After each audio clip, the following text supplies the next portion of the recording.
अगर बिहार में कोई कमियां थी, बिहार के सरकार के किसी पदाधिकारी कर्मचारी की मनमानी चल रही थी, विभाग में कोई अच्छे कार्य नहीं हो रहे थे, तो विभाग में रहते हुए उस पर उनको सुधार करना चाहिए था। विभाग छोड़ के भागने के वाले को क्या कहा जाता है, ये तो आप समझ सकते हैं। चेनारी विधानसभा में अभी हाल ही में नागा टोली में एक महिला की मौत हुई, उस पर बहुत सारी बातें चली। लोगों ने वन विभाग के जो कर्मी हैं उन पे आरोप लगाया कि बस स्टैंड और जाम से लोग बड़ा परेशान हैं आपके विधानसभा में। उसके लिए सर अब कहाँ तक कार्य प्रगति करते रहे? तो सर किसान बड़े परेशान हैं, जो खाद की समस्या आ रही है और ऊपर से काला बाजारी भी चल रहा है।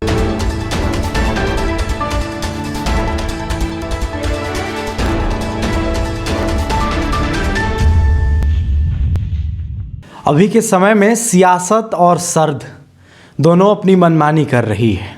एक और सियासत है तो दूसरी ओर ठंडी अपने नए नए रिकॉर्ड्स बना रही है। वहीं इतनी कड़ाके की ठंडी में भी कई यात्राएं चल रही हैं। यहाँ बिहार की बात करें तो नीतीश कुमार जी घूम रहे हैं, उधर सुधाकर सिंह भी यात्रा कर रहे हैं, और यदि राष्ट्र लेवल पे बात की जाए तो कांग्रेस भी यात्रा में लगी हुई है। अब जब तक ये गतिविधियां चलती रहेंगी, सवाल उठते रहेंगे और सवाल पूछे भी जाएंगे। अब ऐसे में इस प्रश्नोत्तरी के कार्यक्रम में हमारे साथ बिहार सरकार के पंचायती राज के मंत्री मुरारी प्रसाद गौतम जी हैं, जो कि चेनारी विधानसभा के विधायक भी हैं। बहुत बहुत स्वागत है सर प्रश्नोत्तरी के इस कार्यक्रम में। धन्यवाद। तो सर प्रश्नोत्तरी शुरू करें चेनारी विधानसभा से। चेनारी विधानसभा में अभी हाल ही में नागा टोली में एक महिला की मौत हुई, उस पर बहुत सारी बातें चली। लोगों ने वन विभाग के जो कर्मी हैं उन पे आरोप लगाया। क्या कुछ इस पूरे मामले पर कहेंगे? कब ये मामला आपके संज्ञान में आया? मामला सेम डे ही संज्ञान में आ गई थी जी, और मैंने उस समय एसपी और डीएफओ दोनों पदाधिकारियों से हमारी बात हुई थी। घटना की जो भी विस्तृत जानकारी थी पूरी तरीके से क्लियर नहीं हो पाई थी कि कैसे घटना हुई है, किन के कारणवश हुई, किस कारणवश हुई है। मैं वहाँ नागा टोली जा भी रहा हूँ और उस मृतक के परिजनों से मिलूँगा और वस्तुस्थिति क्या थी वहाँ और कैसे वो घटना घटी, उसमें वन विभाग के कितने कर्मी दोषी थे। निश्चित तौर पे कहीं ना कहीं वन विभाग के कर्मी उसमें दोषी थे। 2 कर्मियों को अभी अरेस्टिंग भी हो चुकी है और आगे उसमें और भी अगर कोई कर्मी और पदाधिकारी संलिप्तता जिनकी पाई जाएगी, निश्चित तौर पे उन पर भी कार्रवाई की जाएगी। बिल्कुल। तो सर आप मंत्री बने, बहुत सारी बधाइयाँ आपके विधानसभा के लोगों ने आपको दी, लेकिन अभी भी खबरों के सिलसिला में हम देखते हैं कि बस स्टैंड और जाम से लोग बड़ा परेशान हैं आपके विधानसभा में। उसके लिए सर अब कहाँ तक कार्य प्रगति पर पहुँचा है? बस स्टैंड के लिए ज़मीन की जो चेनारी बस स्टैंड की आप बात कर रहे हैं, चेनारी बस स्टैंड के लिए हमने कई बार नगर के जो हमारे वहाँ ईओ हैं उनसे और सीओ अंचलाधिकारी दोनों से लगातार वार्ता होती रही है। मैं जब विधायक था, जब सरकार में नहीं था, उस समय भी हम इस चीज़ के लिए हमेशा से लड़ते रहे हैं। और आज के डेट में आपको मैं बता दूं कि सीओ के द्वारा ज़मीन देखी जा चुकी है, उसकी पैमाइश हो गई है। बहुत ही जल्द चेनारी का जो बस स्टैंड है उसका अपना ज़मीन होगा और वहाँ से बस स्टैंड संचालित होगा।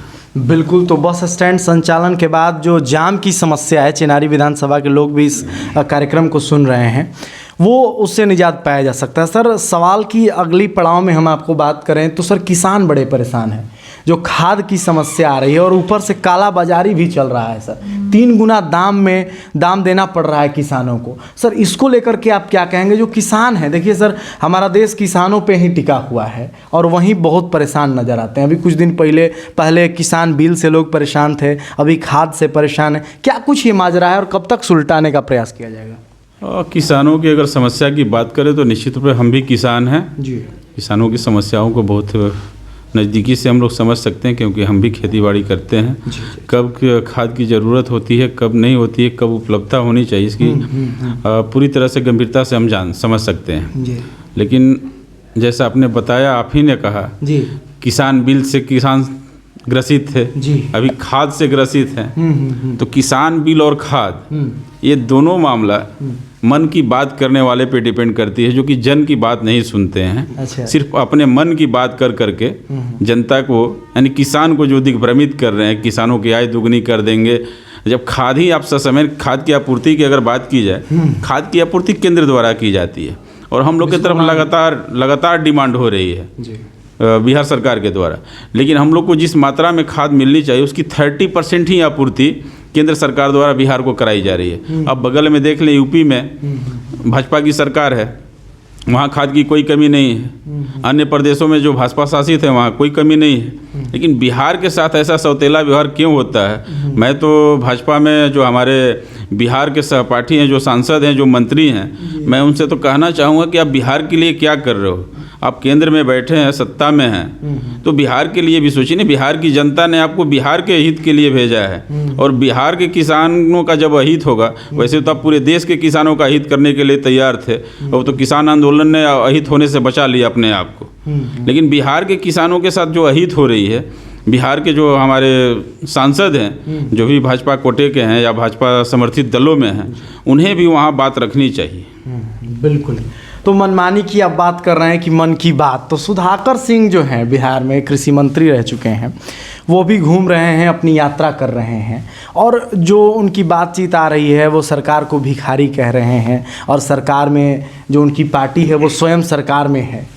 क्या कुछ ये माजरा है, और आप लोगों की कोई सुगबुगाहट नहीं नज़र आ रही है इस माजरे को? नहीं, देखिए माजरा कुछ भी नहीं है। अगर सुधाकर जी की बात की जाए जी, तो उनको तो महागठबंधन की सरकार में कृषि मंत्रालय ही मिला था, और कृषि मंत्रालय को उन्होंने संभालने के बजाय छोड़ करके भागना उन्होंने पसंद किया। अच्छा।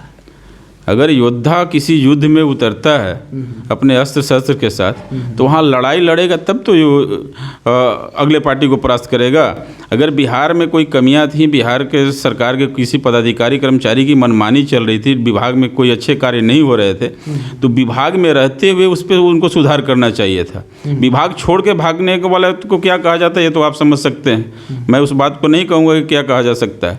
तो जो अपने जिम्मेवारियों को निर्वाह नहीं कर सकते हैं और सरकार पर सिर्फ दोषारोपण करें, ये तो गलत बात है। उनको जिम्मेवारी निर्वाह करनी चाहिए थी, और जिम्मेवारी अपने लेते हुए इस कार्य को करते तो कहीं अच्छा होता। अच्छा, सबसे बड़ा चीज़ ये दिख रहा है कि वो राजद तो मौन है, लेकिन इस पूरे मामले पे जो सरकार है वो भी मौन है। इसका मतलब क्या निकाला जा सकता है सर? मौन कोई नहीं है, सरकार नहीं मौन है, नहीं उनके दल के लगातार निशाना साध रहे हैं सुधाकर जी नीतीश कुमार पे, तो ऐसे में उधर से भी कुछ रिप्लाई तो होना चाहिए था। रिप्लाई देखिए, रिप्लाई कोई ज़रूरी नहीं होती है। जहाँ उचित हो वहीं रिप्लाई भी अच्छी होती है। जहाँ कोई ज़रूरत ही नहीं है रिप्लाई की, वहाँ रिप्लाई क्या किया? वो दल की बात है, और आरजेडी के एमएलए हैं, तो आरजेडी के का अपना अनुशासन कमेटी बना हुआ है। अनुशासन कमेटी जो भी उन पर निर्णय लेना होगा, उनके दल के लोगों का और उसमें मंतव्य होगा, वो जो भी होगा निश्चित तौर पे मुझे आने वाले समय में मुझे जो लगता है कि अनुशासनात्मक कार्रवाई उन पर होगी पार्टी के द्वारा। बिल्कुल, बहुत बहुत धन्यवाद सर, आप हमारे साथ बहुमूल्य बातचीत। थैंक यू, धन्यवाद। नववर्ष और मकर संक्रांति की बहुत सारी शुभकामनाएं आपको भी और आपके व्यूअर्स को भी। बिल्कुल, तो शुभकामनाएं भी मिल गई हैं। अब आप भी चूड़ा दही खाइए और न्यूज़ सुपर 7 देखते रहिए, यूं ही प्यार बरसाते रहिए। धन्यवाद।